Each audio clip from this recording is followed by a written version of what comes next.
तो dear student, ये polytechnic applied maths 2 का जो क्वेश्चन पेपर हम आपको सॉल्व करवाने जा रहे हैं, ये इसका लास्ट पार्ट है।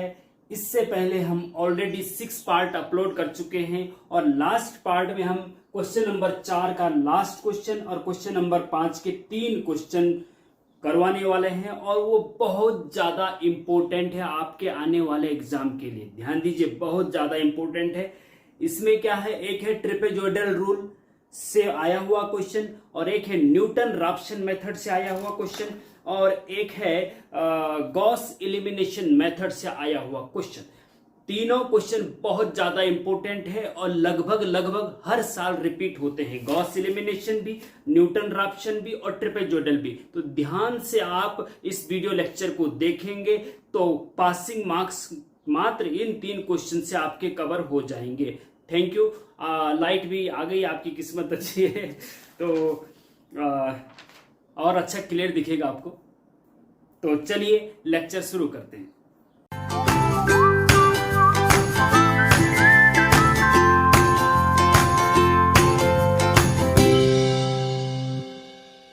तो पहला क्वेश्चन है स्टूडेंट कि find the value of integration 1 to 5 1/1 plus x dx by using trapezoidal rule. Trapezoidal rule से इसका इंटीग्रेशन करना है 1/1 plus x का।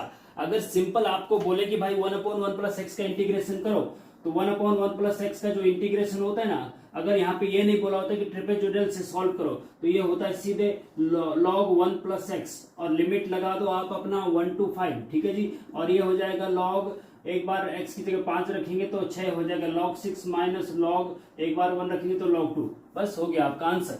लेकिन वो कह रहा है कि ट्रेपेजॉइडल रूल से इसको सॉल्व करना है। ट्रेपेजॉइडल रूल से सॉल्व, ट्रेपेजॉइडल या सिम्पसन 1/3 रूल का डिटेल लेक्चर ऑलरेडी हम बना चुके हैं। एक इसका डिस्क्रिप्शन में मैं लिंक दे दूंगा उस लेक्चर का, उसको भी आप देख सकते हैं। लेकिन पहले यहाँ समझिए इसको कैसे करना है। तो ट्रेपेजॉइडल रूल को कैसे सॉल्व करते हैं स्टूडेंट, ध्यान से देखिएगा। सबसे पहले हम जो ये लोअर लिमिट और अपर लिमिट है उसको लिख देते हैं। इसको a बोलते हैं और इसको b बोलते हैं अपर, ठीक है जी। तो a कितना दे रखा है, 1 दे रखा है जी। b कितना दे रखा है, 5 दे रखा है। ध्यान से देखेंगे, हाँ मैं बिल्कुल बेसिक से बहुत आराम से बताने की कोशिश करो, ध्यान से समझने की कोशिश करना क्योंकि बहुत ज्यादा इंपॉर्टेंट क्वेश्चन है आपके आने वाले एग्जाम के लिए। a बराबर 1, b बराबर 5, ठीक है जी। एक होता है n, नंबर ऑफ इंटरवल। तो नंबर ऑफ इंटरवल कितने लेंगे, देखो अगर हम ऐसा करते हैं कि ये इंटरवल होता है ना 1 2 3 4 5, ठीक है जी। तो कितने इंटरवल हो गए यहाँ तक, देखो इंटरवल का मतलब गैप है ना, 1 2 3 और 4 हो गया। तो इसका मतलब हमें 4 लेना चाहिए, n बराबर 4। देखो होता क्या स्टूडेंट, सिम्पसन 1/3 रूल में n जब आप लेते हैं तो केवल इवन नंबर लेना पड़ता है, सम संख्या लेनी पड़ती है। ट्रेपेजॉइडल में ऐसा कोई बाउंडेशन नहीं है, आप सम विषम कुछ भी ले सकते हैं। लेकिन यहाँ पे सुटेबल हमारे लिए 4 बैठ रहा है। कभी कभी क्वेश्चन में ही दिया होता है नंबर ऑफ इंटरवल, लेकिन यहाँ पे नहीं दे रखा तो आपको अपनी तरफ से तय करना है कि n हमें क्या लेना है, ठीक है जी। ध्यान देना इस चीज, n हमें क्या लेना है। तो यहाँ पे सबसे बेस्ट 1 2 3 4 गैप मिल रहे हैं ना, 1 से लेकर 5 तक, 1 से लेकर 5 तक 4 गैप मिल रहे हैं। तो इसका मतलब हमें n 4 लेना चाहिए, ठीक है जी।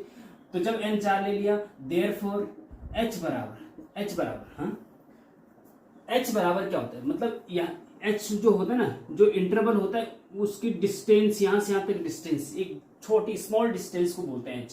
और h बराबर होता है student b minus a upon n। याद रखना, इसको फॉर्मूला है ये, याद रखना बहुत इंपॉर्टेंट है। ओके, h बराबर, हाँ h भी निकालना पड़ता है हमको, ठीक है। या आप याद कर लीजिए कि h निकालना पड़ता है, ठीक है। बस और कुछ मत सोचिए अभी फिलहाल।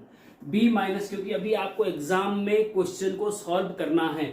अभी ये लॉजिक ये क्यों होता है, इसका डिस्कशन हम यहाँ पे ज्यादा नहीं करेंगे क्योंकि ये डिटेल लेक्चर में हम ऑलरेडी बता चुके हैं। आप डिस्क्रिप्शन में जाके लिंक देख सकते हैं।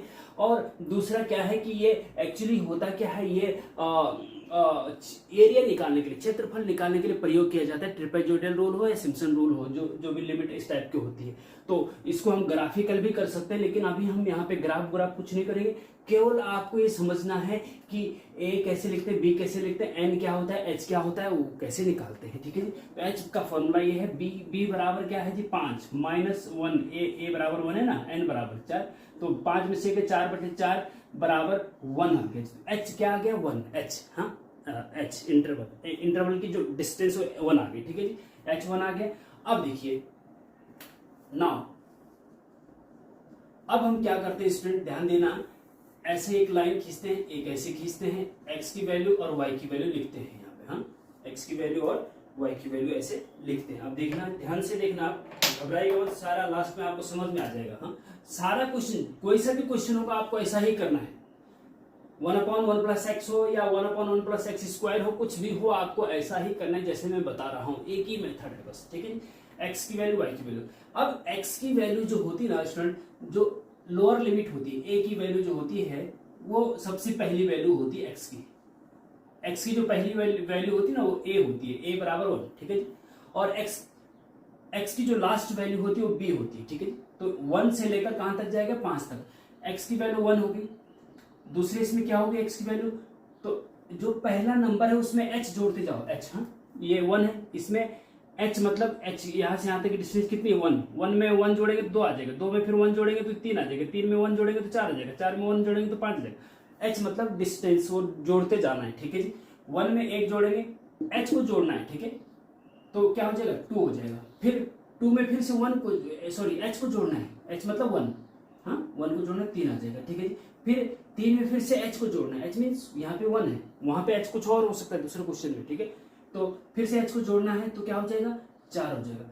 फिर 4 में फिर से एच को जोड़ना है, क्या हो जाएगा 5 हो जाएगा। तो जैसे ही लास्ट अपर लिमिट आएगी वैसे ही इसको रोक देंगे, जैसे ही अपर लिमिट आएगी वैसे ही इसको रोक देंगे। तो x की वैल्यू कहां से शुरू हुई थी 1 से, और लास्ट कहां तक जाएगी 5 तक, 1 से लेकर 5 तक जाएगी, जो लोअर लिमिट से लेकर अपर लिमिट तक जाती है। और बीच में क्या आते हैं एच, एच को जोड़ते जाते हैं हम, 1 प्लस एच 1 है तो 1 में 1 जोड़ा तो 2, 2 3, 3 4, 4 पे 1 जोड़ा तो 5 आ गया, ठीक है।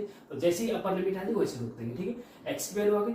अब वाई की वैल्यू क्या होगी जी, जब एक्स की वैल्यू मिल गई आपको, अब वाई की वैल्यू निकालनी इसके सापेक्ष।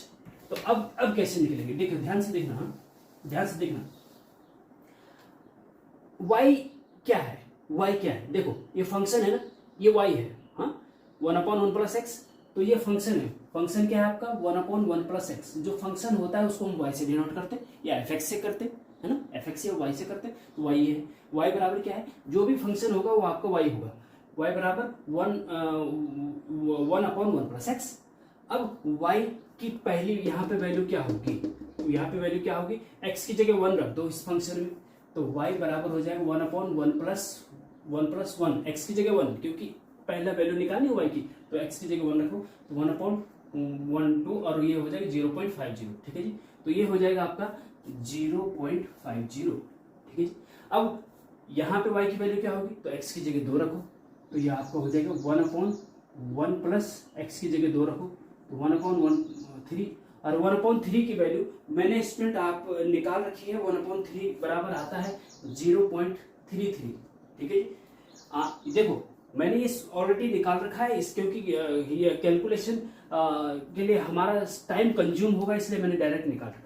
आपको क्या होगा एग्जाम में कि आपको सिंपल कैलकुलेटर अलाउड होता है, उसको आप ले जा सकते हैं, फट से आप 1/3 करेंगे कैलकुलेटर पे तो आपका 0.33 आ जाएगा, ठीक है जी।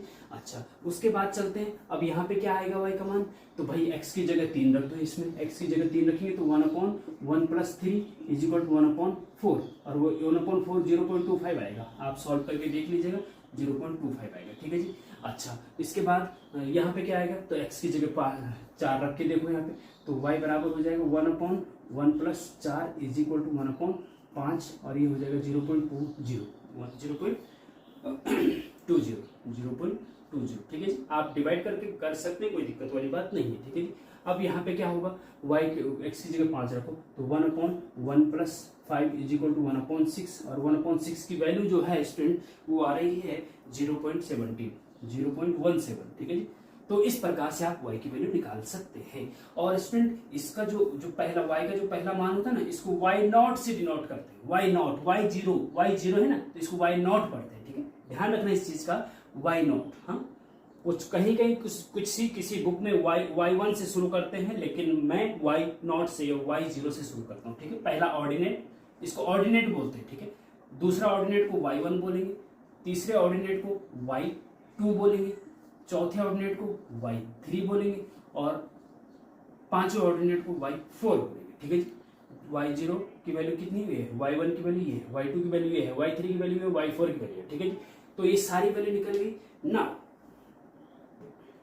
नाउ वी नो दैट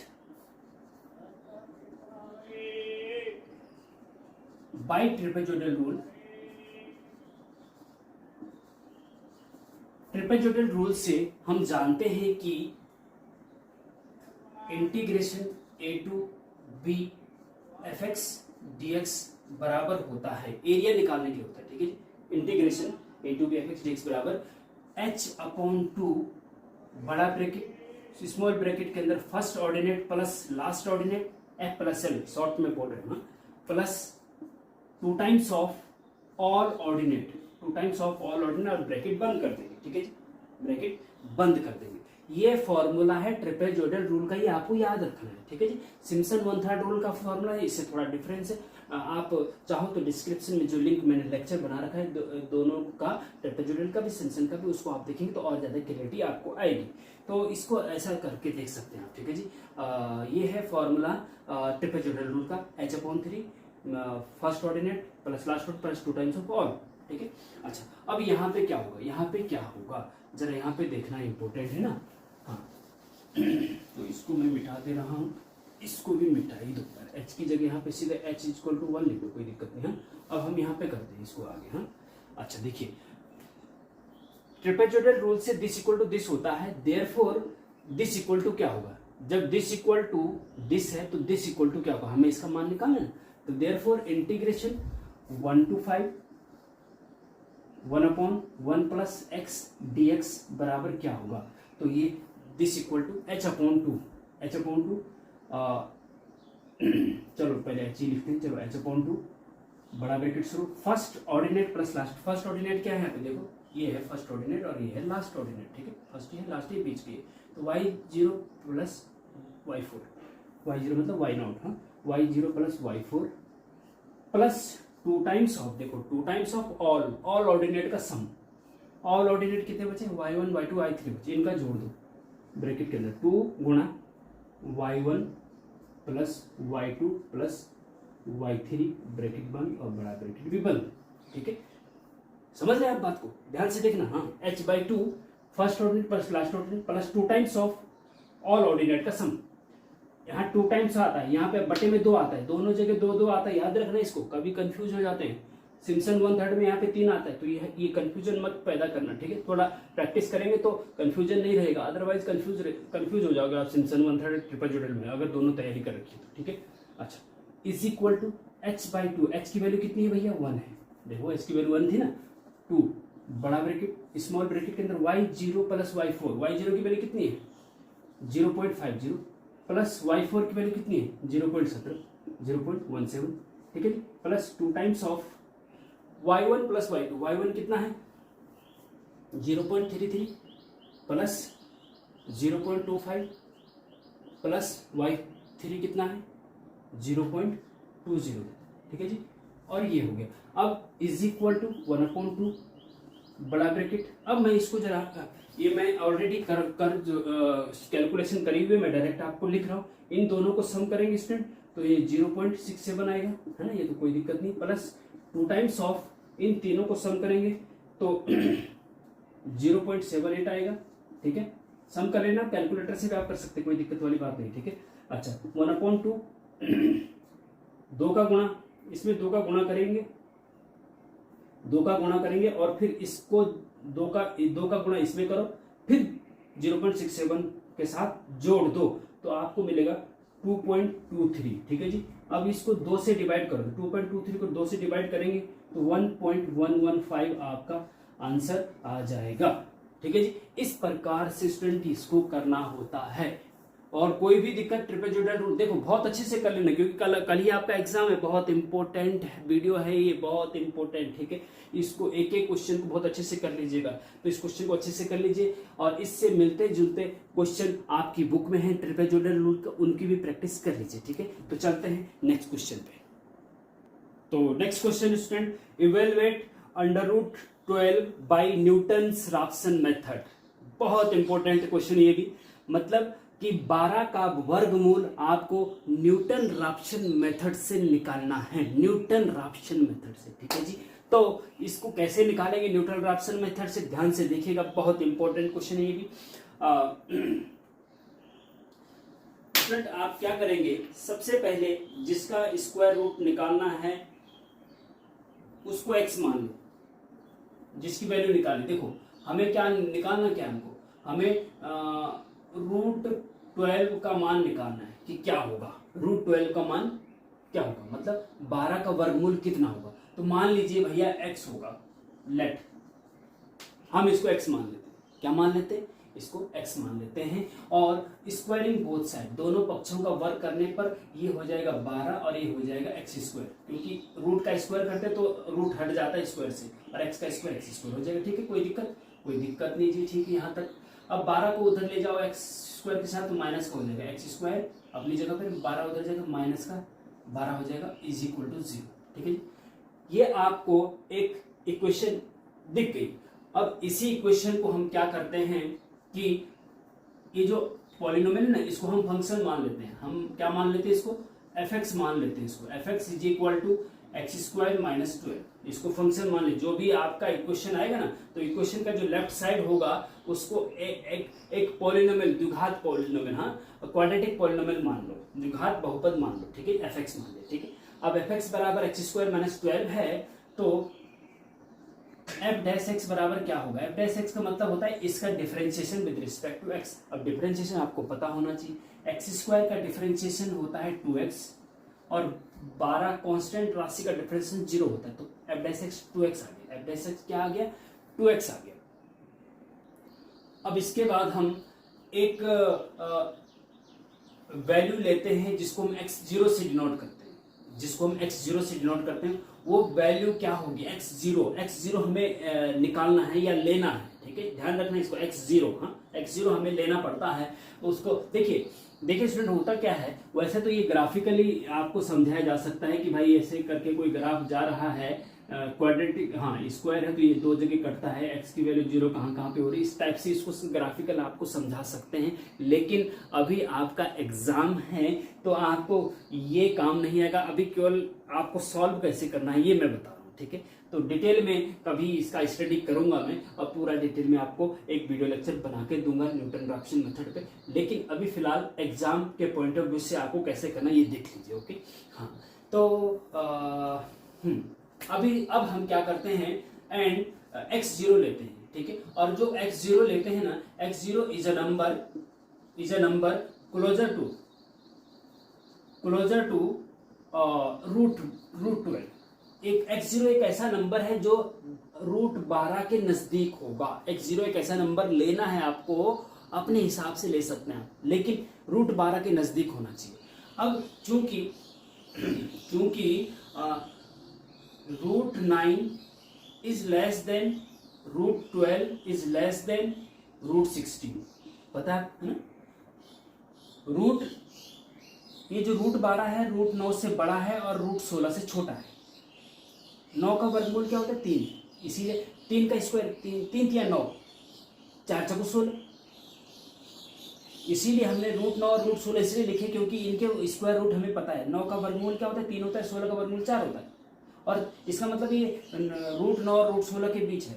ये जो √12 है ना, √9 और √16 के बीच है, या कहने का मतलब ये है कि इसको आप √9 को 3 लिखो, is less than √12 is less than 4, 16 का वर्गमूल 4, मतलब कहने का मतलब ये है कि जो √12 है 3 और 4 के बीच है, और x0 हमें वही लेना है जो √12 के नजदीक हो, क्लोजर टू। हाँ, तो अब 3 और 4 के बीच है, तो इसका मतलब 3 और 4 के बीच क्या, 3.2 हो सकता है, 3.4 हो सकता है, 3.5, 3.7, 3.8, इस टाइप से कुछ हो सकता है। तो हम क्या लेते हैं, 3 और 4 के बीच का नंबर 3.5 सबसे सही है, ठीक बीच का, उसको हम x0 लेते हैं। So we take x0 = 3.5। हमने 3.5 ले लिया। क्यों लिया हमने 3.5? हमको पता है कि x0 हमें अपनी तरफ से लेना था जो कि √12 के बिल्कुल नजदीक होता, और √12 के नजदीक आपका 3.5 बैठ रहा है अभी फिलहाल। हाँ, 3.3 और 4 के बीच 3.5 होगा, हाँ? तो हम 3.5 x0 लेते हैं, ठीक है जी, इतना हो गया। अब आप आगे देखिए न्यूटन राप्सन मेथड का फॉर्मूला, ठीक है। Now by Newton Raphson method, Newton Raphson method का फॉर्मूला होता है student xn+1 is equal to xn minus fxn upon f dash xn। ये आपको याद रखना पड़ेगा, ये न्यूटन राप्सन मेथड का फॉर्मूला है। xn+1 बराबर xn माइनस fxn और f डैश xn, fx की जगह fxn हो जाएगा, मतलब जो fx है आपका उसमें x की जगह पे xn रख दो तो fxn हो जाएगा, ठीक है, कोई दिक्कत नहीं जी। अच्छा, तो अब देखिए यहाँ पे implies xn+1 is equal to xn minus fxn। देखो fx बराबर आपके पास x² माइनस 12 है, x की जगह पे अगर हमने यहाँ पे xn रख दिया तो इधर लेफ्ट साइड में भी x की जगह पे xn रख दो, बस x की जगह पे, क्योंकि देखो ना ये fx है और ये fxn है, मतलब x की जगह पे xn आया है, तो जब x की जगह पे xn आया है तो राइट साइड में भी x की जगह पे xn रख दो और एज इट इज रख दो, तो fxn बराबर क्या होगा, xn का स्क्वायर माइनस 12, ठीक है, हाँ, अपॉन f डैश xn। जब f डैश x बराबर 2x है तो x की जगह पे xn रखेंगे यहाँ पे, तो यहाँ पे x की जगह xn 2xn, ठीक है, ध्यान से देखना, बहुत इंपॉर्टेंट है भैया, हाँ बहुत इंपॉर्टेंट है, हाँ इसलिए। अच्छा, अब जो है x1 निकालो, फर्स्ट अप्रोक्सीमेट वैल्यू, हाँ, जब x1 निकालते हैं ना आप, x1 निकालते हैं जब, तो वो √12 की नियरेस्ट वैल्यू होती है, √12 की नियरेस्ट वैल्यू, मतलब √12 का स्क्वायर रूट होता है लगभग, और वही हमें निकालना है। तो कहने का मतलब ये है कि हमें x1 निकालना है, और x1 निकालने के लिए आपको n की जगह पे 0 रखना पड़ेगा ना, x1 निकालने के लिए तो n की जगह 0 रखेंगे तो x1 हो जाएगा ये, और यहाँ पे n की जगह 0 हो जाएगा, मतलब x1 चाहिए आपको तो n की जगह पे 0 रखना पड़ेगा। हमें x1 चाहिए, x1 का मतलब होता है अप्रोक्सीमेट वैल्यू ऑफ √12, और यही निकालना है। x1 बराबर n की जगह 0 रख दो, x1 आगे पुट, या आप लोग लिख सकते हैं कि पुट n इक्वल टू 0 लिख सकते हैं, चलो कोई दिक्कत नहीं, put n is equal to 0, वैसे ये सिंबल है, कोई दिक्कत वाली बात नहीं, तो देयरफॉर x1 हो जाएगा ये, ठीक है, हमें क्योंकि हमें x1 चाहिए, x1 बराबर x0 माइनस, क्योंकि n की जगह 0 हो गया ना, और x0 का square minus 12 upon 2 into x0, ठीक है, कोई दिक्कत नहीं। अब आप देखो आगे के, देखो इंटरेस्टिंग आ गया ना, x0 सब जगह, तो x0 की वैल्यू आपको पता है जी, इसीलिए हम बार बार कह रहे थे कि पहले आपको x0 लेना पड़ता है, BTech x0, okay, BTech x0। अब √12 की जगह आपको √18 भी आ सकता है एग्जाम में, जरूर नहीं कि यही आए, या क्यूब रूट ऑफ घनमूल भी आ सकता है कि 24 का घनमूल निकालिए, ये भी आ सकता है। तो मेथड यही लगना है, सेम मेथड लगना है, केवल x² की जगह x³ हो जाएगा अगर घनमूल आ जाएगा, बस। तो x0 बराबर 3.5 रख दीजिए इसमें, तो x1 की वैल्यू आ जाएगी, x0 क्या है 3.5 माइनस 3.5 का स्क्वायर माइनस 12 अपॉन 2 इंटू 3.5, ठीक है जी। अब इसको सॉल्व करिए, इसके लिए आपको सिंपल कैलकुलेटर अलाउड है, तो आप इसको सॉल्व कर सकते हैं। मैंने यहाँ पे आपको x1 इज इक्वल टू हो जाएगा 3.5 माइनस, इसको सॉल्व करके बता रखा है, 3.5 का स्क्वायर मतलब 3.5 इंटू 3.5 12.25 हो रहा है, ठीक है, और फिर माइनस 12 है, अपॉन में इन 2 और इसका मल्टीप्लाई 7 हो जाएगा, और इज इक्वल टू 3.5 माइनस 12 में से 0.7 12.25 में से 12 घटा देंगे तो 0.25 आएगा और 7 से डिवाइड कर देंगे तो 0.036 आएगा, ठीक है जी। और फिर यहाँ से आपका x1 इज इक्वल टू 3.5 से इसको घटाएंगे तो हम डायरेक्ट लिख रहे हैं 3.464 आ जाएगा आपका आंसर। यही आपका आंसर है, अप्रोक्सीमेट वैल्यू ऑफ रूट 12, ठीक है, ठीक है। This is approximate value of root 5, मतलब अर्थात आप इसको लिख सकते हैं कि रूट 12 का लगभग मान या एग्जैक्ट मान तो नहीं लेकिन लगभग रूट 12 इज इक्वल टू नहीं, थोड़ा सा टेढ़ा करना, लगभग बोलते इसको 3.464 आंसर, क्योंकि हमें रूट 12 का स्क्वायर रूट ही निकालना था ना, लेकिन न्यूटन रैप्सन मेथड से निकालना था। एक सिंपल मेथड पे कक्षा 6, 7, 8 में रूट 12 का वर्गमूल निकालने का, उससे नहीं करना है, न्यूटन रैप्सन मेथड से करना है भैया, है ना। 6, 7, 8 में तो जो पढ़ा है उससे आप निकाल सकते हैं, लेकिन हो सकता है यहाँ पे कुछ ऐसे भी होंगे जो नहीं निकाल सकते हैं, 6, 7, 8 का फॉर्मूला भूल गए होंगे, बहुत महान बैठे होंगे, कोई दिक्कत नहीं, कोई बात नहीं।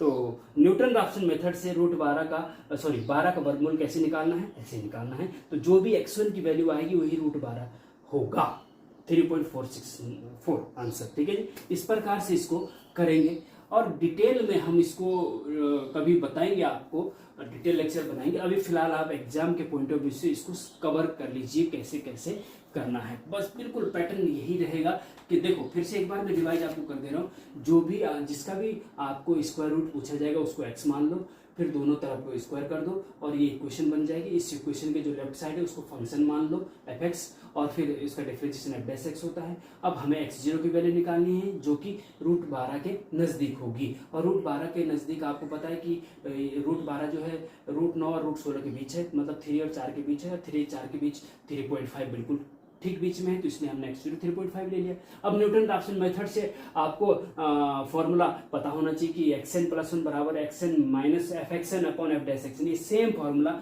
सब जगह लगेगा, याद रखना, ठीक है। अब xn + 1 बराबर xn माइनस fxn की जब वैल्यू यहाँ से निकलेगी और f'(xn) की वैल्यू यहाँ से निकलेगी, ठीक है जी।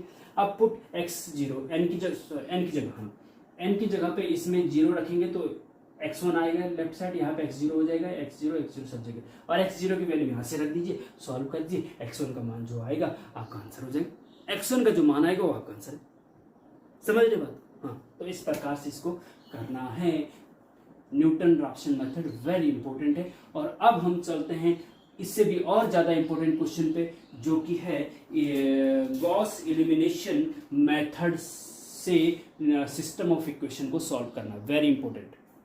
तो स्टूडेंट क्वेश्चन नंबर 5 का बी है, very important, solve the system of equation this by using Gauss elimination method. Gauss elimination method का प्रयोग करके इस समीकरण निकाय को हल करना है, ठीक है जी, इस समीकरण निकाय को हल करना है। देखो 3 इक्वेशन है और 3 वेरिएबल वाली 3 इक्वेशन, ठीक है। तो इसको सॉल्व करना, एक क्रेमर रूल से भी इसको सॉल्व कर सकते हैं, लेकिन यहाँ पे स्पेशल बोला गया है कि गॉस एलिमिनेशन मेथड से सॉल्व करिए। क्रेमर रूल से का डिटेल लेक्चर भी हम नीचे डिस्क्रिप्शन में दे देंगे, उससे हमें बहुत अच्छे से बता रखा है, डिटेल लेक्चर भी उसका बना रखा है। अगर उसको पढ़ना है तो वहाँ पे जाके या मैट्रिक्स की प्लेलिस्ट में जाके भी आपको मिल जाएगा, ठीक है जी।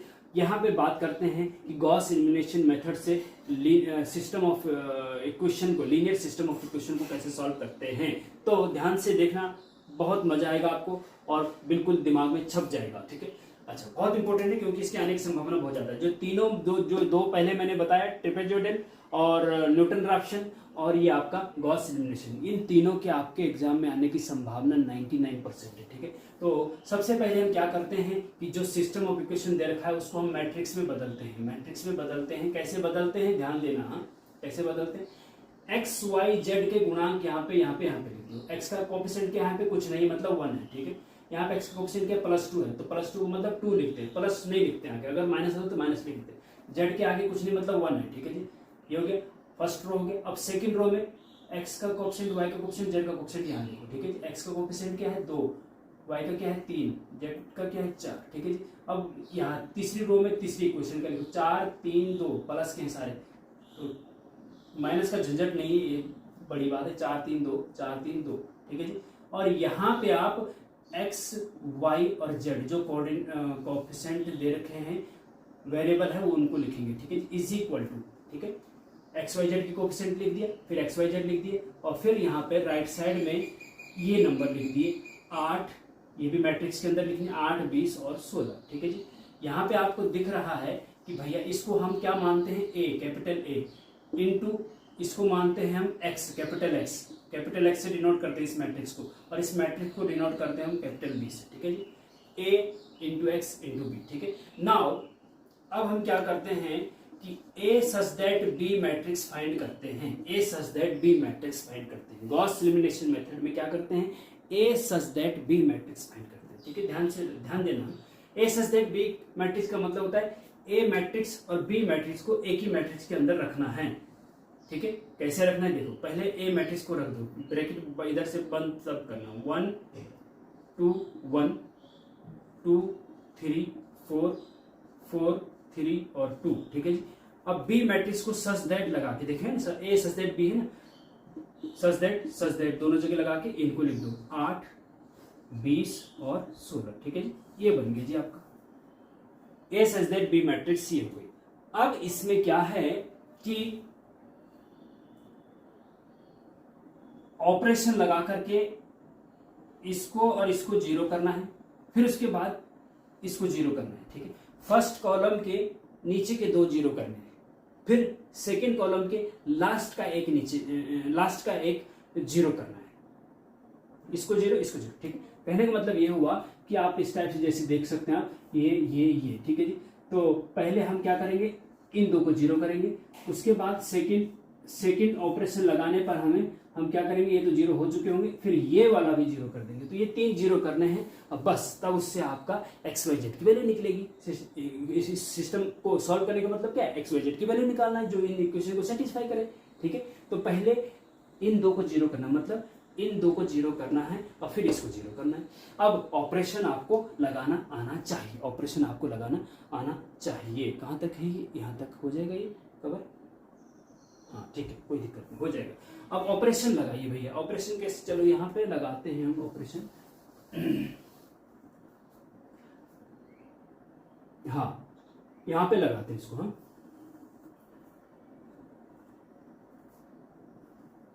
ऑपरेशन लगाना है, इसको जीरो करना है, इसको जीरो कैसे करेंगे, R1 देखो ऑपरेशन आपको आना चाहिए। अगर आपने मेरे डिटरमिनेंट और मैट्रिक्स के डिटेल लेक्चर देखे तो वहां पे आपको समझ में आ गया होगा कि ऑपरेशन कैसे लगाते हैं, ठीक है। ये R1 है, फर्स्ट रो, सेकंड रो को R2 बोलते हैं और थर्ड रो को R3 बोलते हैं, ठीक है जी। अब हमें इसको जीरो करना है, तो इसको जीरो करने के लिए इसमें से इसका 4 गुना घटा दो, 4 में से इसका 4 गुना घटाएंगे तो जीरो हो जाएगा ना, और इसको जीरो करना है तो इसमें से इसका 2 गुना घटा दो, 2, हाँ। तो कहने का मतलब ये है कि हम ऑपरेशन लगा रहे हैं, एक तो लगा रहे हैं R2 tense to R2 minus 2R1 and एक लगा रहे हैं R3 tense to R3 minus 4R1, ठीक है जी। ध्यान रखना इस चीज का, बहुत इंपॉर्टेंट है ये कई स्टूडेंट को समझ में नहीं आता है, इसको जरा ध्यान से देखना, मैं पूरी कोशिश समझाने की करूंगा। इज इक्वल टू है ना, तो देखो इज इक्वल टू, इससे आगे चल रहा है, मैं इससे आगे हूं, इज इक्वल टू देखिए ये, अच्छा अब देखिए फर्स्ट देखो R2 टेंस टू का मतलब R2 में चेंज आएगा, R3 टेंस टू का मतलब R3 में चेंज आएगा, और R2 और R3 में चेंज आएगा, R1 में कोई चेंज नहीं आएगा, तो उसको एज इट इज रख दीजिए पहले 1 2 1 8 1 2 1 सच दैट और 8, ठीक है जी। अब R2 में चेंज आएगा, R2 में क्या चेंज आएगा, R2 में R1 का 2 गुना घटा दो, R2 में से R1 का 2 गुना घटा दो, मतलब 2 से गुणा करो और इसमें से घटा दो, 2 माइनस इसका 2 गुना, 2 माइनस इसका 2 गुना कितना, 1 का 2 गुना कर 2 होता है, 2 माइनस 2 कितना, 0 हो जाएगा। अब जीरो करना था हमको, इसमें से इसका 2 गुना घटा दो, 3 में से 2 गुना 4, 3 में से 4 घटा दो तो माइनस का 1 आएगा, 4 में से इसका 2 गुना घटा दो, 4 में से इसका 2 गुना कितना, 2, 4 में से 2 गए 2 बचा, ठीक है। अच्छा 20 में से 8 का 2 गुना मतलब 16, 20 में से 16 गए, सच दैट करो, 20 में से 16 गए 4 बचे, ठीक है जी। अब R3 क्या है, R3 है R3 माइनस 4R1, R3 में चेंज होगा, क्या चेंज होगा, R3 में से R1 का 4 गुना घटा दो, R3 में से R1 का 4 गुना घटा दो, तो R3 में ये 4 है, इसका 4 गुना 4 होता है, 4 में से 4 गए 0, तो 0 गए जी। ठीक है जी, ध्यान रखना। हाँ, 3 में से इसका 4 गुना, तो 4 दूना 8, 3 में से 8 गए माइनस का 5, 2 में से इसका 4 गुना मतलब 4 गुना 4, 2 में से 4 गए माइनस का 2, सच दैट इसमें से इसका 4 गुना 8 को 32, तो 16 में से 32 घटाओ माइनस का 16, माइनस का 16। ठीक है जी, इतना हो गया। अब अगले स्टेप में क्या करेंगे, अब इसको 0 करना है, अभी बताया ना मैंने, इसको 0, पहले इसको 0, अब इसको 0 करना है, मतलब इसको 0 करना है। अब यहाँ पे नहीं, इसको नहीं करना, हाँ इसको नहीं करना, अब यहाँ पे हमें इसको 0 करना है। कैसे 0 करेंगे इसको, R3 और R2 का कुछ ऑपरेशन लगाओ आपस में। कौन सा ऑपरेशन लग सकता है, देखिए ध्यान से देखना। R3 tense to R3, minus minus है दोनों, तो माइनस का चिन्ह लगेगा बीच में, तब एक प्लस हो जाएगा। R3 माइनस 5R2, देखो R3, देखो यहाँ इसको 0 करने के लिए, हाँ R3 कितना है, माइनस का 5 है, माइनस फिर 5 है, R2 कितना है, माइनस का 1 है। अब देखो माइनस का 5 और माइनस 5 और -1 गुणा करेंगे तो प्लस का 5 हो जाएगा, बराबर 0 हो गया ना। तो ये हमें 0 करना था ना, इसलिए हमने ये वाला ऑपरेशन लगाया। R3 में से R2 का 5 गुना घटा दो, ठीक है। हाँ, अब देखो ध्यान से देखना, बहुत इंपॉर्टेंट है। R3 में से इसका 5 गुना घटा दो, तो ये तो 0 है, 0 में से 0 तो ये तो 0 है। देखो तो सबसे पहली बात तो है कि चेंज केवल किस में आएगा, ऑपरेशन क्या है, R3 tense to, R3 tense to मतलब R3 में चेंज आएगा और एज इट इज रहेंगे। तो जो एज इट इज रहेंगे उनको तो पहले लिख दो ना भैया, R1 और R2 लिख दो, 1 2 1 सच दैट 8, 0 -1 2 सच दैट 4। अब इसमें चेंज आएगा, तो इसमें से इसका 5 गुना घटा तो 0 हो रहा है, -5 फिर माइनस इसका 5 गुना, तो ये हो जाएगा प्लस का 5, -5 + 5 0, यही 0 करना। माइनस का 2, इसका 5 गुना करो, इसका 5 गुना 10, लेकिन माइनस भी आएगा साथ में, ठीक है। माइनस का 5 गुणा 2, माइनस का 5 गुणा 2 कितना हुआ, माइनस का 10 हुआ ना, और माइनस का 10 और माइनस का 2 माइनस का 12 होता है जी, सच दैट। माइनस का 16, इसका 5 गुना करो, माइनस का 5 गुणा 4 कितना, 5 चौको 20, माइनस का 20, माइनस का 20 और माइनस का 16 कितना हुआ, माइनस का 36 हुआ जी, ठीक है। समझ रहे बात को, समझने की कोशिश करिएगा, समझने की कोशिश, बहुत इंपॉर्टेंट है, हाँ इसलिए मैं बता रहा हूँ। ओके, अब जो है ये जब ये और ये 0 हो जाते हैं, अब फिर से इसको इक्वेशन के रूप में बदल दिया जाता है इसको, ठीक है जी। कैसे बदलेंगे, एम्प्लाइज ये एक्स वाई जेड रख दो इनके साथ, 1 के साथ x रखेंगे तो x ही रहेगा, प्लस 2y, फिर से इक्वेशन में बदल दो, ओके ध्यान रखना, प्लस 1z मतलब z इज इक्वल टू 8, ठीक है जी। इसको आप इक्वेशन नंबर 4 डाल दो, क्या दिक्कत आ रही है, 4 डाल दो, है 1 2 3 तो ये हो गई। अच्छा, अब इसमें से तो यहाँ पे x तो भैया 0 हो गया, इसको तो नहीं लिखेंगे। अब यहाँ पे चलो -1 मतलब माइनस का y प्लस का 2z is equal to 4, equation number 5। अब यहाँ पे x0 y0 z बचा केवल, माइनस का 12z is equal to minus का 36, इक्वेशन नंबर 6। अब आप यहाँ से देखेंगे स्टूडेंट, देखो इंपॉर्टेंट कि माइनस का 12z बराबर माइनस का 36 है, तो z बराबर क्या हो जाएगा, माइनस का 36 बटे माइनस का 12 3 माइनस से माइनस करेंगे 12 36, z बराबर 3 आ गया। तो एक्स वाई जेड की वैल्यू निकालिए, ध्यान देना बहुत इंपॉर्टेंट है। हाँ, z बराबर क्या आ गया, 3 आ गया, ओके। अब जब z बराबर 3 आ गया तो अच्छा चलो इसको मिटा दें, यहाँ पे करते हैं इसको अभी। हाँ, z बराबर 3 आ गया है, तो अब इक्वेशन 5 में, इक्वेशन 6 से तो z बराबर 3 आ गया। अब 5 से करो 5 एम्प्लाइज, z की वैल्यू रख दो यहाँ पे, तो माइनस का y है प्लस का 2z z 3 है, तो 2 गुणा 3 तो 6 प्लस सॉरी इक्वल टू 4 है ना। हाँ, अच्छा अब देखिए माइनस का y is equal two plus का 6 उधर जाएगा तो 4 - 6 माइनस का 2 हो जाएगा, तो यहाँ से आपको क्या मिलेगा, y बराबर मिलेगा आपको 2, y बराबर क्या मिलेगा 2, ठीक है जी। अच्छा, अब 5 से भी हो गया, अब 4 पे जाओ, 4 एम्प्लाइज, 4 में y और z की वैल्यू रख दो, x + 2 × y, y की वैल्यू 2 है तो 2 दूना 4 हो जाएगा, प्लस जेड की वैल्यू 3 है तो 3 रखो, इज इक्वल टू कितना 8 है। ठीक है जी, कोई दिक्कत नहीं। तो x बराबर क्या हो जाएगा 8 माइनस 4 और 3 7, उधर जाके माइनस का 7 इज इक्वल टू 1। तो कहने का मतलब ये हुआ कि x की वैल्यू 1 आ गई। तो therefore x is equal to 1, y is equal to 2 और z इज इक्वल टू 3 आपका आंसर आ गया। x y z की वैल्यू निकाली थी ना, और वो भी किससे, गॉस एलिमिनेशन मेथड से। तो ये है भैया इसका मेथड। अब इसकी जगह पे इक्वेशन कुछ भी हो, मेथड यही लगाना। ठीक है, अगर समझ में नहीं आए तो एक बार रिपीट करो, एक बार फिर से कोई वीडियो को रिपीट करो तो सब कुछ फिर से समझ में अच्छे से आ जाएगा। तो भैया इसको बहुत अच्छे से कर लीजिएगा। अब चेक आंसर को चेक करना है आपको। तो इक्वेशन 1 में एक्स वाई जेड की वैल्यू रख के देखो, 1 की वैल्यू 1 रखेंगे यहाँ पे तो 1 हो जाएगा, प्लस 2 गुणा वाई की वैल्यू 2 दूना 4 प्लस जेड की जगह 3 रखो तो 4 और 5 और 3 8 इज इक्वल टू 8 आ रहा है ना। तो इसका मतलब आंसर ये एक्स यहाँ पे भी रख सकते हैं, यहाँ पे भी रख सकते हैं। तो इसका मतलब आंसर आपका सही आया है। तो बहुत इंपॉर्टेंट है ये।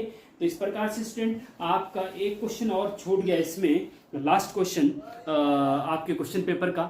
इसके लिए सॉरी क्योंकि समय ज़्यादा हो गया है। तो ऐसा करेंगे, अगर कोई दिक्कत होती है, रात तक कोई दिक्कत होती है आपको, क्योंकि कल तो आपका एग्जाम है, कोई दिक्कत होती है तो वो क्वेश्चन आप सॉल्व करवाना चाह रहे हैं तो आप कमेंट में मुझे बता दीजिएगा, मैं उसको भी सॉल्व करके दे दूंगा। लेकिन फिलहाल तो मैं यह कहूँगा आपको कि भाई आप इतना कर लीजिए, बस आप इतना कर लीजिए। इससे पहले के जो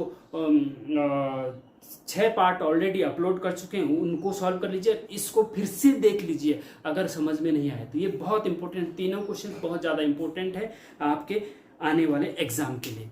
तो मिलते हैं फिर नेक्स्ट लेक्चर में, तब तक के लिए जय हिंद जय भारत और बेस्ट ऑफ लक आपके एग्जाम के लिए। बेस्ट ऑफ लक, बहुत अच्छे से कॉन्फिडेंस से एग्जाम देना, कूल माइंड से एग्जाम देना, और राइटिंग वाइटिंग जरा थोड़ा सा बढ़िया बनाया करो।